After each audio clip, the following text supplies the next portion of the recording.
Bienvenido a la jungla. Sin duda, las noticias deportivas de este año que comienza va a ser el que el Atlético de Madrid se cambia de estadio, concretamente la próxima liga, un poquito más tarde, porque dicen que no será el primer partido ni el segundo, sino el tercero o el cuarto. Arrancará en un nuevo campo, el campo que se conoce ya como el Wanda Metropolitano.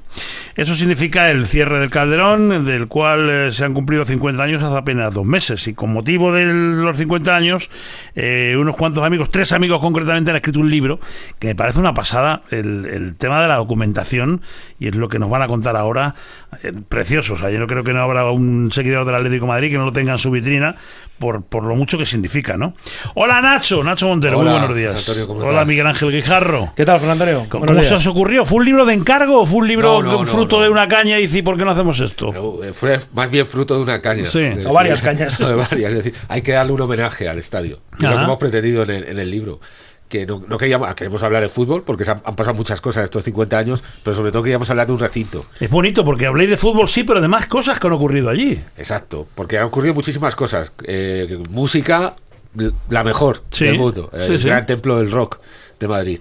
Muchísimos partidos, no solamente del Atlético de Madrid, sino partidos internacionales, cuando fue sede del Mundial de Fútbol, etcétera, ¿no? Entonces, cine, muchísimo. Luego hablamos un poco más detalladamente de cada cosa, pero como han pasado tantísimas cosas, lo que queríamos en el libro es que fuera un homenaje a un recinto que cada persona, cada aficionado al Atleti o cada aficionado a la música que haya pasado por allí, lo tendrá en su memoria de una manera concreta. Y entonces, ese pequeño homenaje para la historia es el que queríamos hacer con el libro. ¿Cómo surge la idea, Miguel Ángel? ¿Y cómo la vais puliendo hasta, como dice Nacho, no solamente tocar el fútbol, no solamente tocar al Atlético de Madrid, sino que es un homenaje al campo, o sea, Sí, al recinto? Sí. Nosotros, veníamos del otro libro que ya habíamos hecho hace 3 años, que fue el de Leyendas del Atlético de Madrid, en el que queríamos un poco dar homenaje a quienes eran aquellos jugadores que han hecho grande el Atlético de Madrid. Y para un día sentados, con Cristina Mosquera, que también es autora del libro, coautora, bueno, pues lo típico, oye, se cumplen 50 años del Calderón, podíamos hacer algo. Bueno, pero hombre, eso lo va a hacer el club, lo va a hacer cualquiera. Lo típico es lo primero que yo he pensado también. Sí, pero es que nos hemos dado cuenta, porque mira, Nacho hace tiempo hicieron lo del Titanic también, la historia con Javier Reyero y Cristina Mosquera, de la historia de los 10 españoles que iban en el Titanic, y el centenario del Titanic, pues imagínate, todo el mundo va a hacer un libro. Pues no todo el mundo hace un libro. Entonces yo animo a todo el mundo a que se arriesgue a hacerlo, porque nunca se sabe. Y si hubiera otro, pues a intentar hacer el mejor, que es lo que siempre intentamos hacer nosotros. Como ya teníamos la otra base, sí dijimos que queríamos el mismo formato, la misma que fuera tan visual y con la misma maquetación y calidad que tiene el libro. Eso creo que lo hemos conseguido, y lo que empezamos a hacer es distribuirnos tareas en una labor de documentación tremenda, no solo en la parte histórica, sino en la parte de conciertos, como decía Nacho, porque nosotros mismos nos hemos sorprendido de la cantidad de grupos que han pasado por el Calderón que quizás ni conocíamos, ¿no? O las cantidad de películas en el capítulo del cine, que dices, bueno, todo el mundo se acuerda de varias películas donde el Calderón ha podido ser partícipe, o por lo menos han grabado una escena, o fuera o dentro. Y cuando hemos documentado, hay muchísimos anuncios, muchísimas películas, muchísimas menciones, y creo que ha sido una labor muy bonita, porque nosotros mismos nos hemos sorprendido y la gente se va a sorprender. ¿Qué más complicado? ¿Buscar la documentación de todo lo ajeno al fútbol o del propio fútbol, donde también han ocurrido muchas cosas? En nuestro caso, la documentación del fútbol, teníamos la ventaja que con el libro anterior ya la teníamos bastante fresca y presente, y teníamos a los jugadores, a todas las leyendas del Atlético de Madrid con las que tenemos un contacto casi permanente, y los vemos muy, muy a menudo, y tenemos cientos y cientos de fotos que nos han dejado. Entonces, esa parte, lo que sí teníamos es que decidir, igual que nos pasó en el otro libro, que teníamos que decidir quiénes eran esas 110 leyendas, ahora sí teníamos que decidir cuáles eran esos partidos y esos acontecimientos importantes dentro del mundo del fútbol que merecía la pena destacar especialmente en el libro. En la parte de los conciertos, lo más difícil ha sido saber exactamente cuántos han sido, y a lo largo de este tiempo, porque nos podíamos dejar alguno, ¿no? Entonces, a labor de documentación y de conseguir las fotos, porque si empezamos... ¿Podéis garantizar que no se os ha olvidado ninguno? Yo creo que podemos garantizar que no se nos ha olvidado ninguno. Hay una infografía preciosa que tienes ahí, donde figuran todos. Sí, la he visto, sí. Desde ese primer concierto de los Rolling Stones, el 7 de julio de 1982, con una tremenda tormenta que tormenta todo famosa. El mundo recordará, esa famosa tormenta. Ese primer concierto empezó a marcar la historia del Vicente Calderón como el gran templo del rock, y hasta ahora que va a seguir habiendo conciertos incluso cuando acabe la liga, porque ya tenemos alguno anunciado para junio, ¿no? Algunos conciertos que no se pudieron celebrar por la luminosis, de Guns N' Roses, que se celebró luego el año siguiente también en el estadio, ha superado los problemas. Esa documentación de los conciertos lo que hemos pretendido es que cada concierto, con el paso del tiempo podemos ver que tuvo algo especial y algo que recordar. Entonces no hemos pretendido hacer una crónica del concierto, por eso estaban los periódicos en su momento y todos los periodistas de esas emisoras de radio que lo contaron, sino por qué ha pasado a la historia ese concierto y alguna foto impactante, que ahí también queremos dar las gracias especialmente al diario El País, que nos ha cedido gratuitamente y desinteresadamente y nos ha dejado bucear en todo su archivo fotográfico y nos las ha cedido para el libro. Sí. ¿Y el club tiene mucha documentación o no? ¿O como es de esperar no tiene nada? Como es de esperar no tiene, tiene pero no si tiene que tener una lista de los conciertos que ha habido, porque el campo lo han alquilado, o sea, sí, las últimas... no debería ser muy, muy difícil encontrar una lista. Pues mira, el campo lo hemos alquilado para todos estos actos. Sí, las últimas noticias es que están digitalizando todavía algunos archivos. También es verdad que se perdieron muchas fotografías del traslado de Barquillo a la sede del Calderón. Joder, eso hace mucho. Sí, pero mucho. Y mucho. Algunas pero se quemaron en un incendio. Hubo un incendio, se inundó una parte de una sala donde había hasta vídeos. Bueno, un desastre. Vamos a ver, que tú conoces bien el Atlético de Madrid. El Atlético de Madrid tiene muchas cosas muy buenas, pero tiene otras cosas del Atlético de Madrid, simplemente, que no son inexplicables, ¿no? Y el Atlético de Madrid, nosotros hemos hablado con el Atlético de Madrid, el otro libro es libro oficial, estamos todavía en negociaciones, porque hemos querido ser un libro no oficial del club, no nos hemos querido meter en guerras. Digo guerras porque... ¿Por qué? No, porque podíamos haber hablado de la intervención judicial desde un punto de vista partidista, o de qué pasó, porque sí. O cómo se convirtió en privado un estadio que era de todos los socios, claro, etcétera. Pero no hemos querido sociedad entrar anónima, de socio a sociedad anónima. Ahí no hemos entrado en esos... Se habla porque lo contamos, porque esas cosas pasaron dentro del estadio, pero sí hemos querido un poco dar una visión general de lo que es la construcción del estadio y todo eso. Lo de las fotos, también ha dicho Nacho el diario El País, el diario AS también nos ha cedido su archivo fotográfico, que también ha sido muy importante. Y luego lo que te decía es que con el club tendrán, claro que el club debe tener, pero es que mucha gente del club no lo sabe. Tú preguntas a uno y te dicen... espera, creo que arriba ahí, no vi una foto, pero ya no sé dónde está. Así te lo dicen, ¿eh? Sí. Ni siquiera un calendario de los actos no futbolísticos. ¿Pero qué te vamos a contar a ti No, pero me parecía normal, porque ellos han alquilado el campo y... Sí. Niños, sacan los contratos de alquiler. Y Jesús Gil fue pionero en eso, además, en ver el potencial que había alquilando el estadio, aunque después tuviera que cambiar el césped. Sí, pero ten en cuenta que, por ejemplo, el primer concierto del 82 es justo la época después de Cabeza con Vicente Calderón, luego los conciertos aquellos de Madonna, Michael Jackson, ¿te acuerdas que lo organizaba Pedro Ruiz Campos? ¿Te acuerdas? Digamos que yo no sé si esa documentación está, y no hemos querido indagar mucho también a qué pasó con esos contratos, porque la verdad es que tampoco nos interesaba mucho. Sería bonito a lo mejor los contratos, los detalles de los contratos. Yo no sé si daría grima alguno de dónde se perdió el dinero. Por eso no hemos querido entrar ahí. Yo creo que nos hemos centrado un poco en lo que es el recuerdo. Por eso la gente dice, de los partidos, lo que decía Nacho, el filtro, pues evidentemente hemos hecho un filtro de partidos importantes. Para ti a lo mejor hay otro, o para cualquier oyente que esté oyendo, pero yo creo que la clave es, ¿qué recuerdo tienes tú del Calderón? Pues por ejemplo, hay gente que no ha pisado el campo nunca para ver un partido de fútbol, pero que seguramente está escuchando ahora mismo la radio y que tiene 1000 recuerdos de conciertos, pues porque conoció a su novia, a su mujer, o se lió a una amiga, o fue con unos amigos a tomarse una copa, o bailó como nadie. Digamos que todo el mundo tiene un recuerdo del Calderón, y eso es lo que hemos querido, no solo fútbol. Y se podría sintetizar ese recuerdo, tanto el musical como el deportivo, decir, pues mira, el partido el que más nos ha hablado la gente ha sido de este, y el concierto el que más ha hablado la gente, yo creo que sería este otro. Es generacional, porque hay gente que no olvida nunca el concierto de la lluvia de los Rolling del 82, y hay gente que tiene un recuerdo especial del homenaje a la Roja cuando ganó el Mundial, que se llenó también el Calderón, o los dos únicos españoles que han estado, como Alejandro Sanz, que ha llenado, o el Canto del Loco con Hombres G. De hecho nos escribe una cosita Rafa, en el que él vibró como atlético, además, que él no había visto nunca el campo lleno, haciéndolo votar y bailar, que él lo ha hecho muchas veces como aficionado al fútbol, pero tocando una guitarra, ¿no? Son experiencias que yo creo que ¿qué concierto, qué partido? La generación a lo mejor de los 60 te dice pues el de la Intercontinental, por ejemplo. La de los 80 pues a lo mejor te dice pues no sé, la remontada con el Olympiacos, aquella, ¿sabes? Esas historias. Las del 90, el doblete. Y a lo mejor un millennial te habla solamente del 4-0 en el derbi del 2015. Entonces, claro, o el gol de Saúl al Bayern de Múnich hace poco. Digamos que yo creo que lo bueno es que no hay un recuerdo exclusivo. Yo creo que los recuerdos van a ir surgiendo según se vaya leyendo el libro. ¿Cuándo empezasteis con la idea? ¿Cuándo empezasteis a trabajar? ¿Cuánto hace? ¿Se sabía ya con certeza que más o menos el traslado estaba concreto o todavía no? Es que nosotros no hemos querido hacer... Porque yo no tengo claro que el campo se iba a nosotros producir hasta hace 3 días. Sí, ¿no? por eso, como no lo sabíamos... Claro, es lo que tú decías, hace 50 Claro, años, aunque lo que siga sí- la Atleti hay 20 años más. Lo que sí teníamos claro es que el 2 de octubre de 2016 se cumplían 50 años de la inauguración del primer gol de Luis Aragonés. Ese era el objetivo. Ese era el objetivo y en eso nos hemos centrado. Independientemente de que se juegue el año que viene en otro estadio, de que lo tiren o no lo tiren. 50 años, ¿qué ha pasado en esos 50 años? Y cómo se llegó a este estadio, que también es la primera parte del libro. De hecho, hemos apretado muchísimo a la editorial y las fechas de imprenta para poder recoger el libro lo máximo posible hasta esa fecha mágica del 2 de octubre, que era cuando se cumplían los 50 años, para recoger hasta el último resultado del último partido que se jugó en esos 50 años en el Calderón. ¿Ha corrido peligro el nombre alguna vez? ¿El nombre de Vicente Calderón o no? El nombre de Vicente Calderón sí corrió peligro en el año 80, por ejemplo, cuando Vicente Calderón dimite además de una forma, como quien dice, por la noche, de un día para otro. Él era un hombre de palabra, él dio su palabra diciendo que si la gente estaba descontenta, que tenía que dejar aire fresco a otra gente, le pidieron que se quedara, él ya había dado su palabra, de hecho se convocaron elecciones y ganó Alfonso Cabeza a las elecciones en el 80. Luego tuvo que volver Vicente Calderón. En aquel momento, en una junta directiva, varias peñas, la Asociación de Peñas, pidió que se quitara el nombre del Vicente Calderón y se volviera a llamar, como se llamó al principio, Estadio del Manzanares. No se aprobó y ahí ya nadie más, que yo sepa, Jesús Gil nunca lo intentó cambiar, No. que yo sepa. ¿Cómo llegaron ahí? Bueno, hay que entender el Calderón entendiendo el Metropolitano. Y hay que entender el Metropolitano entendiendo el campo de O'Donnell y el de las Tapias del Retiro. El Atlético de Madrid, antes de llegar al Calderón, ya tenía 50 años de historia.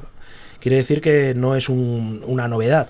El Calderón nace porque se queda pequeño el Metropolitano. El Metropolitano tiene varias ampliaciones. Primero, el Metropolitano no era un campo del Atlético de Madrid. Era un campo que se hizo en la zona de Herrera Victoria, en ampliación, los hermanos Otamendi, que fue lo que hicieron en el Metro.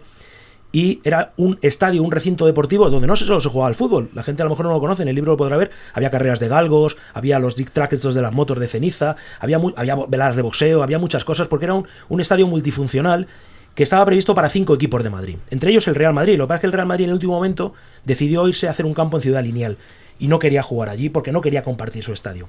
Empezó el Atlético de Madrid jugando con otros equipos allí. Lo que pasa es que luego ya se quedó en régimen de alquiler hasta los años 40, que es cuando lo compra.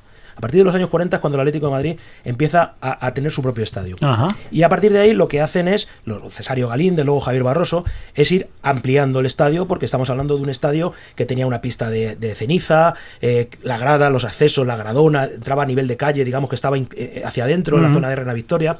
Entonces lo que se hace es ampliar, porque la masa social va creciendo, y claro, de empezar de 3.000, 10.000, 15.000, 20.000 personas, hasta 50.000, 60.000, que es lo que había ya en los años 60. El proyecto siempre fue hacer el estadio nuevo allí, en la zona de Ciudad Universitaria, que era la zona rica, una de las zonas ricas de Madrid. Pero Javier Barroso, hubo problemas económicos, tuvieron que vender a Joaquín Peiró a la Roma, fue un desastre aquello, y el Ayuntamiento de Madrid quería ampliar la zona del río, desde la Puerta de Toledo hacia el puente de Segovia, y ahí es donde les da unas garantías al Atlético de Madrid de tener unos terrenos donde puedan hacer no solo el estadio, sino todo el proyecto, que en el libro lo contamos, de un polideportivo, una ciudad deportiva, hasta ahí va a ser navegable en la zona de Manzanares para hacer regatas y todo.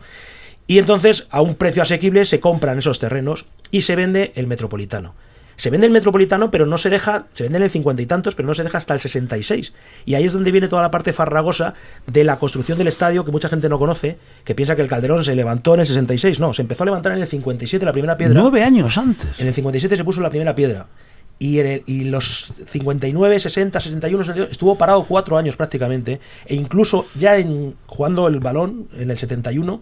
el Ayuntamiento de Madrid pidió que tiraran la tribuna. Al final la historia se repite. Ahora que estamos viendo las dificultades que está teniendo el Atlético de Madrid para el cambio a la peineta, Qué si bueno. nos remontamos a 50 años atrás, vemos también las dificultades que hubo, lo explicamos en el libro, para que se llegase a jugar en el Calderón. Y también cómo se quejaban los aficionados de la misma manera que ahora, de que no iban a poder llegar bien al estadio, de que no había transporte, que estaba muy lejos, que no se podía aparcar bien, etcétera.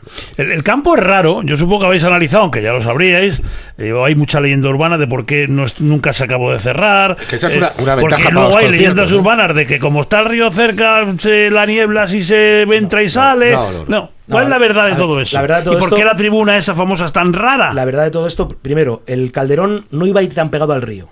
En el proyecto, antes, lo que pasa es que se vendió los terrenos y se hizo, por cierto, Javier Barroso, que fue uno de los arquitectos, Miguel Ángel García Lomas, Javier Barroso, que era el presidente del Atlético de Madrid, el proyecto, como digo, iba a ir más hacia adentro. más no tan pegado al río. Que eso fue un problema a la hora de construir el estadio, porque al meter los cimientos de la tribuna estamos hablando de una zona de río, una zona arenosa que no cimenta igual. Eso es un problema que además se encontraron los arquitectos. El proyecto inicial, de hecho hay una foto del proyecto en este libro que la gente la ve y alucina, era cerrado y con unas pasarelas que cruzaban desde el otro lado de la avenida del Manzanares para que incluso los coches de autoridades pudieran subir prácticamente hasta el palco. Ese proyecto, esa foto, la gente la ve y le sorprende muchísimo. Nunca se cerró porque el ayuntamiento no lo permitió. No lo permitió. Te digo de todas formas que además es que se pidió tirar la tribuna entera, la que pasa por encima de la M30. Sí. Cuando se hizo, recordemos que no estaba la M30. Y el ayuntamiento hubo un contencioso que lo llamamos como el caso Manzanares, en el que pidió. Y luego en el 82, para la reforma del Mundial, también se pidió el poder cerrar los fondos y nunca el ayuntamiento permitió cerrar los fondos. ¿Por qué? Bueno, pues los técnicos del ayuntamiento.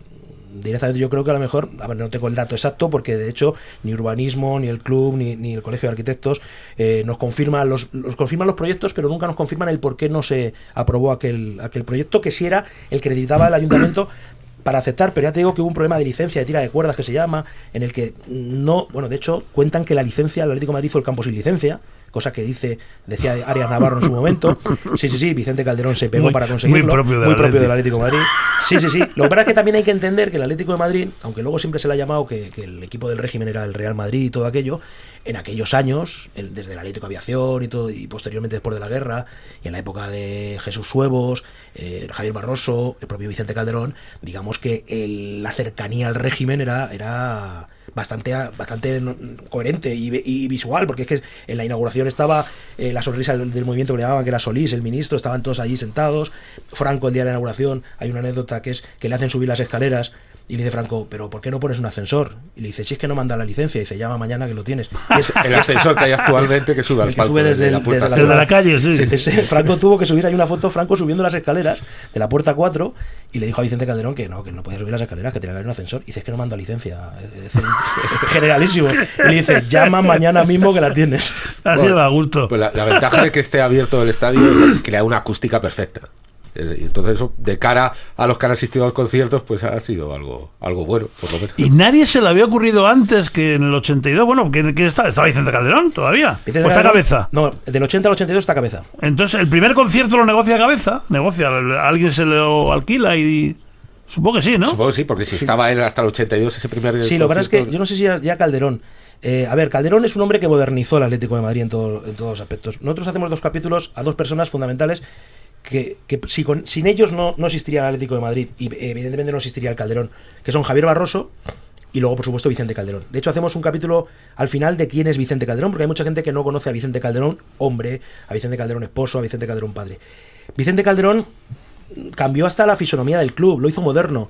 Vicente Calderón creó aquello de la masa social, o sea, lo que es la afición del Atlético de Madrid ahora, el que puso los cimientos fue Vicente Calderón, pero no hablo porque ya el Metropolitano se llenaba, me refiero a la masa, es decir, teníamos 20.000 socios y Vicente Calderón hizo la operación 40.000, luego la operación 50.000 y consiguió que el Atlético de Madrid estuviera al nivel de socios que tenía, por ejemplo, el Madrid, que tenía ya en aquella época 50 y tantos mil, o el Barcelona, que tenía 60.000. Vicente Calderón fue pionero en todo eso, fue pionero en potenciar otras secciones, aunque el balonmano ya funcionaba, sí, pero luego él, por ejemplo, con el balonmano se ganaron muchos títulos.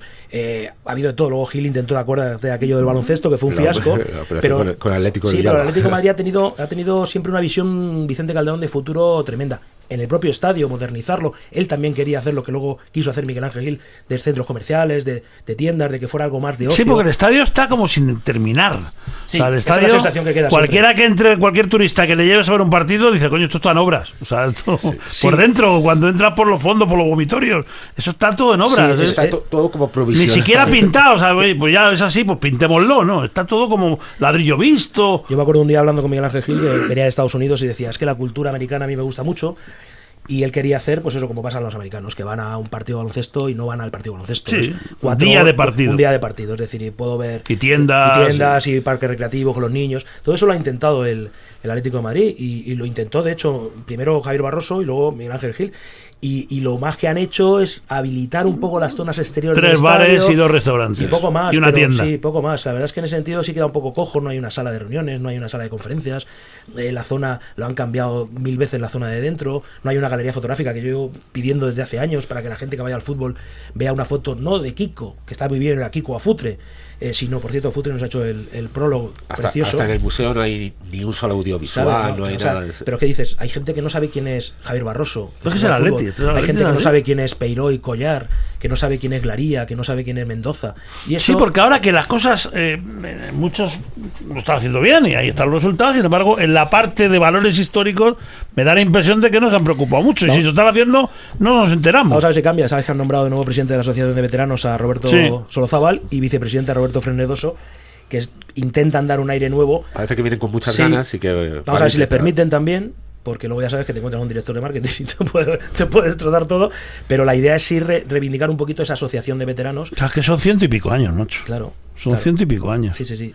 Oye, de una cosa, Vicente Calderón, el nombre, porque debe ser como una especie de morbo en vida, decir, me ponen mi nombre que lo he hecho yo, o alguien lo propone y tú diciendo, oye, qué vergüenza, ¿no? Que pongan el de otro, ¿no? El primero que propone el nombre es en una entrevista en la revista del club a Enrique Collar, justo cuando gana la Liga del 66, porque en aquel momento todo el mundo idolatraba, ¿verdad?, a Vicente Calderón porque es el que había conseguido, digamos, hacer el estadio. Bueno, pues en la Junta Directiva, nosotros tenemos todas las actas de la Junta Directiva, en reiteradas ocasiones... Esas sí están en el club. Sí. Sí, bueno, en reiteradas ocasiones se pidió cambiar el nombre y Vicente Calderón siempre se negó y ya por insistencia popular en el 71 accedió siempre y cuando se terminara el estadio. En el momento que se puso en la última butaca del proyecto final de todo el estadio está terminado, ese día la Junta Directiva, por la aclamación popular, decidió que se llamara. Él no quiso antes. Porque el estadio del Manzanares, posteriormente, Vicente Calderón, como estamos hablando, se inauguró sin terminar. Sí, con goteras. Con goteras y bueno, están las fotos en el libro, se puede ver claramente cómo estaba jugando un estadio totalmente en obras.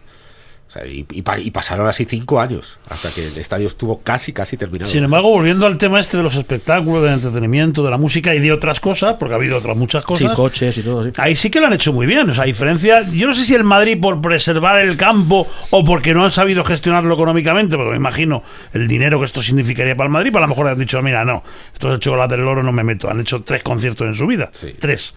El Camp Nou, más o menos igual, pero por lo demás, el Atlético de Madrid está a nivel de los grandes clubes del mundo, se los ha llevado explotando todo, sus recintos. porque efectivamente, como el Estadio Santiago Bernabéu no ha sido utilizado bien por decisión de la directiva, a lo mejor no querían preservar el césped demasiado. Es una tontería. Aunque es una tontería porque se cambia porque todos ya los se ha años demostrado con hace 1000 años sí. que el césped son 2 semanas, una Sí, semana. Exacto. Y luego si tienes un halconero como el que hablamos Sí. en el Atlético de Madrid, que tiene allí a los halcones controlando que no se coman las semillas, entonces ya tienes un césped perfecto.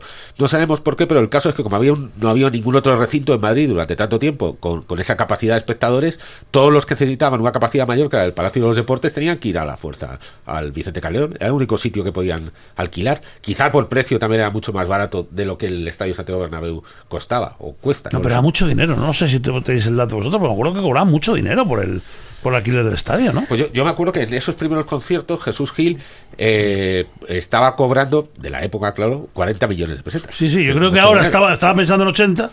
Yo ahora, o sea, en 80 de ahora sería medio millón de euros, 400, 500 mil euros. No, vamos. ahí sí ha sabido lo que luego ha habido gente del club que ha criticado, que sí, mucho concierto, pero no se vendía el nombre del Atlético de Madrid. Pero yo creo que el Calderón ha quedado para los amantes de la música en el templo español por antonomasia, el sitio donde si no eras bueno no lo llenabas y los grandes han venido prácticamente todos. Yo creo que tú sabrás más. Sí, todos. ¿Quién ha faltado por venir? No, Yo y creo es que un recinto conocido, ¿eh? Es un recinto a nivel de giras internacionales, Madrid, Vicente Sí, Calderón. y que hablan los artistas, los Rolling Stones, hablan bien del estadio, dicen que es su gran estadio. Bueno, ellos han estado 5 veces.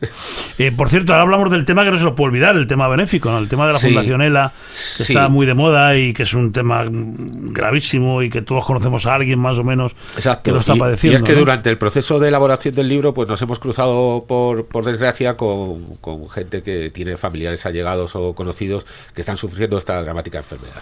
Enfermedad que no se conocía hace 3 días y Pero- que hoy de repente todos conocemos a uno de Exacto. que Y- o no sabían lo que era o es que está Y eso- creciendo a una velocidad. Y fíjate que está considerada una enfermedad rara y precisamente por eso no tiene los fondos suficientes cuando si comparamos cuánta gente muere por la ELA al año, que son unas 1000 personas, y cuánta gente muere en accidente de tráfico, que ayer estaba el último dato del año pasado, que me parece que hay 1100 y pico personas, vemos que las cifras son semejantes. Sin embargo, hay grandes campañas y de marketing, que el ELA de no tiene publicidad ni la 10ª parte que tiene tráfico en prevención de...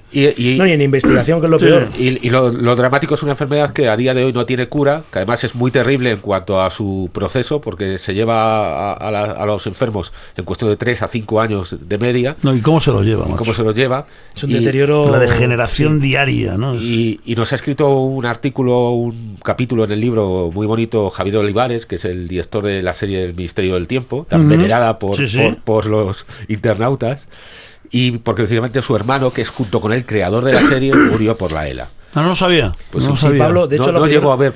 Los primeros capítulos del Ministerio del Tiempo, el primer capítulo lo escribe ya con el ordenador con los ojos. Y él no puede ver estrenada la serie. Lo escriben Pablo no y lo Javier. Sabía, conozco a Javier, y Javier nos ha hecho un capítulo, además, no hablando de la ELA, como él dice, la puta ELA. Es un capítulo que hemos dedicado al tercer anfiteatro. Los que son atléticos saben lo que es el tercer anfiteatro. Cuando alguien muere, dice, ya está animando desde el tercer anfiteatro.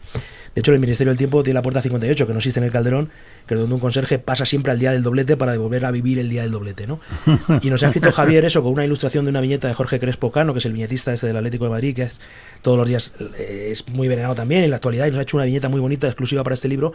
Y Javier nos cuenta cómo vivió la final en Hamburgo con el Fulham y la final que se perdió con el Sevilla de Copa del Rey en Barcelona, con su hermano Pablo ya deteriorándose, ¿no?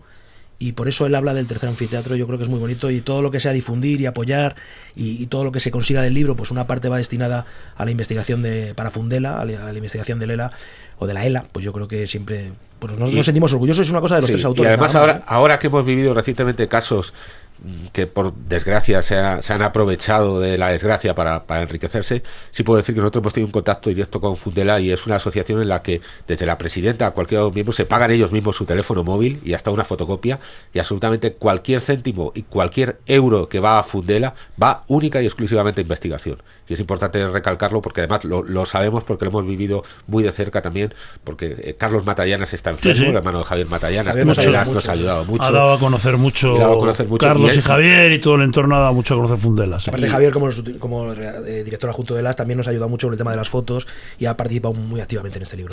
Aguantar más de 2 minutos. Venga, 10:27, seguimos. A ver, Nacho, Miguel Ángel, que tenemos desatendido el WhatsApp, dice aquí Juanjo: el Calderón fue el primer campo de fútbol que pisé. Tengo un tío muy atlético que a todos sus sobrinos nos llevaba y hemos salido casi todos madridistas. Suele ocurrir.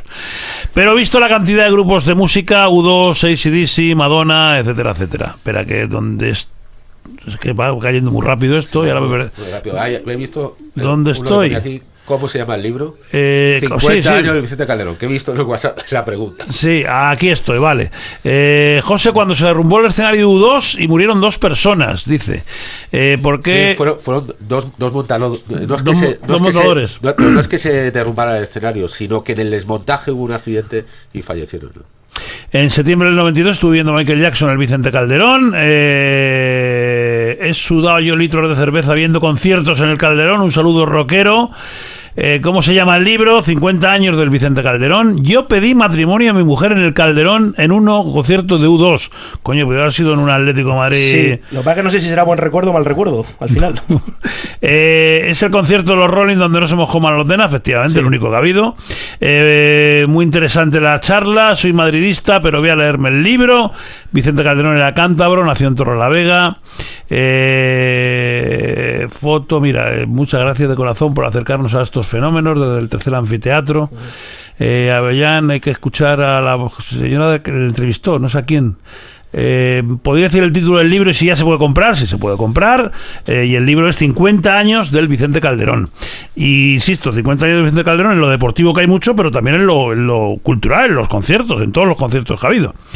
Mis princesas con la camiseta, mira, unas niñas guapísimas con la camiseta de la jungla. Avellán, pues saludar al Panchito, estoy preparado para el cambio. Ya, mira, uno que ya los socios ya han cambiado casi todo. Yo creo que ya han terminado de hacer los cambios de las localidades actuales por las nuevas. Yo vi uno de los conciertos más grandes, U2 y los Ramones. Me llevaba a mi abuelo, luego mi padre. Ahora yo llevo a mi sobrino. Vi a los Dire Straits en su última gira, fue una pasada. 15 años abonado en mi Vicente Calderón y lo mamé con mi padre. Gracias por el título del libro. A propósito del nuevo, con la movida del nombre, que a mí no me parece que yo lo he dicho muchas veces, lo de Wanda me parece normal, digo Wanda con Coca-Cola, vamos. Y lo que sí, yo lo de Metropolitano no creo que aporte nada. Yo hubiera puesto Luis Aragonés, o se me ocurre incluso alguna opción más, pero lo de Metropolitano es lo que no veo. Sobre todo porque Metropolitano era otro estadio. Claro. Ya existió el Metropolitano, claro. Igual que existió el de O'Donnell, el de Retiro y el Vicente Calderón. Entonces, si quieres ir a la modernidad, pues tienes que buscar un nombre nuevo. Y o bien tienes que buscar el apellido. Lo de Wanda, estoy contigo, que no había más remedio. Si es el patrocinador y pone el dinero en el mundo que vivimos, a la fuerza hay que aceptar que se llame Wanda. No, es que ya no es que lo necesito, es que coño, no voy a renunciar a algo que es política mundial. O sea, cualquier equipo de la NBA, de la NFL, cualquier equipo tiene su estadio con un nombre comercial, un naming. Y en este caso, y en Europa igual. Con algo añadido adicional, que además es el propietario del 20% de las acciones. Claro, y que es mucho dinero lo que te ponen en el bolso ahí. Pero bueno, dicho esto... Sí, yo creo que hay que mirar para adelante y no para atrás. Pero que yo tampoco entiendo el dinero. O sea, yo lo que no entiendo es como haya marcas en Europa, esto en Estados Unidos no ocurre. En Estados Unidos el American Airlines Arena de Miami es el American Airlines, y en Europa los de la UEFA y los de la FIFA, que luego se la agarran con papel de fumar, prohíben los nombres comerciales. Entonces, eso es una ventaja. No se va a llamar jamás, nunca vas a ver un partido de televisión que ponga Wanda, pondrá el Metropolitano. Pero por eso yo ahí lo hubiera llamado de otra manera, no lo sé. Hombre, yo el otro día hablaba con gente de los veteranos. Evidentemente todo el mundo piensa que Luis Aragonés debería ser el nombre del estadio. Ya hace unos años la avenida que hay al lado del estadio se llama Luis Aragonés, en previsión precisamente de todo esto. La estación de metro ya han aprobado que la van a llamar Estadio Metropolitano, me parece, cosa que nunca se hizo con la de Pirámides, que se tenía que haber llamado Vicente Calderón desde el año 74 que se inauguró y nunca se hizo, igual que se cambió, por ejemplo, la del Bernabéu, que era Lima, ¿os acordáis? La estación de metro del Bernabéu era Lima, y luego le cambiaron por Santiago Bernabéu. También el Atlético de Madrid lo pidió en su momento y el Ayuntamiento no lo accedió, tampoco sé por qué. Pero a mí lo del Metropolitano es que me suena a... Primero, Metropolitano viene de Metropolitano, de hacer el metro, los hermanos Otamendi en el año 19, cosa que no tiene que ver nada con el Atlético de Madrid en sus inicios. Y luego yo creo que siempre la historia hay que mirar para adelante, no solo para atrás. Si miras para atrás, hazlo bien, porque claro, tú no puedes olvidar a todos los grandes... Es que aparte es lo que tú dices, que es una zona de Madrid, es como si le llamaras Campo Vallecas, ¿no? Que esto no es Vallecas, ¿sabes qué? No, igual que no tenía sentido. Que es absurdo. El nuevo Manzanares, no, el Manzanares era porque estaba al lado del río Manzanares. Claro. Es que no tiene ningún sentido. A mí personalmente no me gusta, pero es...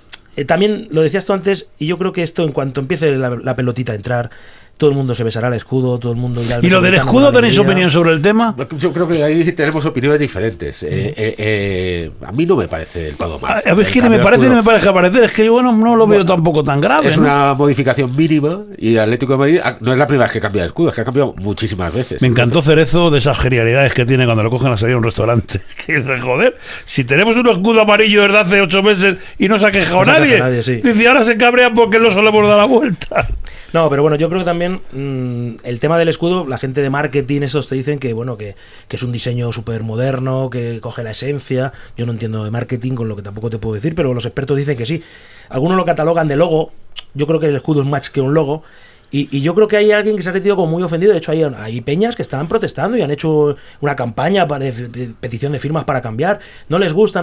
Yo siempre digo que el Atlético de Madrid ha estado por encima, y ahí está la historia, porque si no este club hubiera desaparecido, de presidentes como el Marqués de la Florida, por ejemplo, que fue nefasta, que hasta la Delegación Nacional de Deporte le tuvo que apartar de la presidencia. Presidentes como Alfonso Cabeza, fíjate qué desastre, que se perdió hasta una liga. El famoso, por cierto, hablamos en el partido de Arbal en Marguenda, ¿te acuerdas? Con el Zaragoza. Digamos que, y por encima de todo eso ha estado el Atlético de Madrid. Por encima de Luis Aragonés, por encima de Gárate, por encima de Adelardo, sigue estando Luis Aragonés. Y llegará Torres, y después vendrá otro, y ahora estará Griezmann, y dentro de unos años será otro ídolo, y siempre seguirá el Atlético de Madrid. Con ese escudo, con otro, porque Ben Barek, Escudero y compañía también llevaban aquí las alas de la aviación. Y era el Atlético de Madrid igual. Quiero decir que las rayas rojiblancas van a seguir existiendo siempre, y si encima entra la pelotita, pues mucho más. Estoy de acuerdo contigo. Va que yo no sé si de manera orquestada o no, o de manera natural, pues ha surgido este rollo de... Y luego lo del que ha hecho tanto ruido lo del escudo como el propio nombre, ¿no? No sé. Ha hecho más ruido, yo creo, lo del escudo. Sí, porque el Metropolitano al final, la gente... Porque ninguno de los que están ahora quitando, vamos, hay gente que sí, pero la gente que tenga de 40 para arriba, o sea, invento de 40 y tantos para abajo, el Metropolitano cuando nacieron, yo cuando nací ya no estaba en el Yo no le he conocido. O sea, por eso te digo que yo no le he conocido, soy el mayor de esa mesa, y yo no lo he conocido. Entonces dices, y si lo he conocido no me acuerdo, algún día me llevo mi padre, pero no me acuerdo. Al final son recuerdos que tienes y que has oído. pero que no tiene nada que ver. Yo creo que la evolución del fútbol va más allá y sí es cierto que el estadio va a ser un estadio súper moderno, va a ser la joya de la corona. El Atlético de Madrid siempre ha sido pionero en eso. De hecho, uno de los primeros, la primera página del libro, después del capítulo, el prólogo de Futre, contamos la historia verdadera de la pancarta que se desplegó el día de la inauguración del Vicente Calderón, o del Manzanares entonces, que reza aquello de: ya estamos en nuestra casa y nadie nos ha humillado, mientras ellos van de pie, nosotros todos sentados. Ya en aquel momento... El primer campo, no sé de España y parte de Europa. Era el primer campo donde se iba sentado. Fue pionero en la iluminación. Sí, también. Entonces, claro, aquella pancarta refleja mucho lo que es el Atlético de Madrid, el sentimiento. Nadie nos ha humillado. Quería decir que el Madrid no les ha humillado haciéndole como campo puente, porque en aquella época, lo contamos en el libro, Vicente Calderón consiguió prórroga tras prórroga con los que habían comprado el Metropolitano, que les dejaran hasta el último día estar ahí. Tenían que haberlo derribado 2 años antes, y por acuerdos personales y de comerciales consiguió prórroga. Y el Madrid no quería dejar al Atlético de Madrid que jugara en el Bernabéu. Bueno, sí quería, pero quería cobrar, quería que no dejara entrar a los socios. Bueno, conclusión, se sentían humillados. Y la otra, lo de los pioneros, es que en el Bernabéu se iba de pie. Por eso digo que esa mucho después, esa pancarta... Yo he estado de pie en el No, Bernabéu. se cambió hasta cuando la ley del deporte cambió, cuando ya obligaba a ir Es verdad, sentados. 92, tienes razón. Sí. Entonces, en ese momento, esa pancarta refleja lo que es el sentimiento puro del Atlético de Madrid. Es el orgullo de tu casa y el rechazo al vecino. Es que yo tengo ganas de verlo, a ver si es verdad que es todo lo que esas maquetas pues se lo han currado. La verdad es que las maquetas son espectaculares. Si ves las maquetas del Calderón, las veías cerradas también las esquinas. Sí, ¿no? Pero aquí las maquetas tienen una pinta y luego esa funcionalidad, esos palcos de todo tipo, esos recintos comerciales, ¿no? No, se va a dotar de una tecnología que era necesaria para que todos los espectadores puedan hacer cosas como ver la repetición de los goles en tiempo real desde el móvil, una iluminación que ha diseñado Philips que es espectacular, etcétera. Veremos a ver si luego todo eso en la práctica como lo que se olvida la gente, José Antonio, que yo sé que esto al final termina doliendo porque el Atlético de Madrid es más que una empresa, un sentimiento, pero no deja de ser una empresa ajena al socio. O sea, ya no existe el socio, existe el abonado. Es una sociedad anónima deportiva donde deciden un consejo de administración, no el que paga. Porque antes el Atlético de Madrid... en los 4 clubes que quedan 4 en el mundo, no deciden los que pagan. Sí, pero bueno, todavía los comisarios, los consejos de administración o la junta directiva. Sí, pero es que aquí todavía es peor, porque es un consejo de administración donde hay gente que no tiene ese sentimiento a lo mejor. Y todo el mundo piensa que tiene voz y voto. Ya no tienes voz y voto. No tienes voz y voto. De hecho, durante años, el presupuesto, el mayor tanto por ciento del presupuesto del Atlético de Madrid o de ingresos era por taquilla. Ahora es un 8% del club. O menos. O menos. Sí. Pues, conclusión, yo entiendo al aficionado que se mosquee porque sienta que el equipo es suyo, porque es suyo, efectivamente, pero no mandas tú.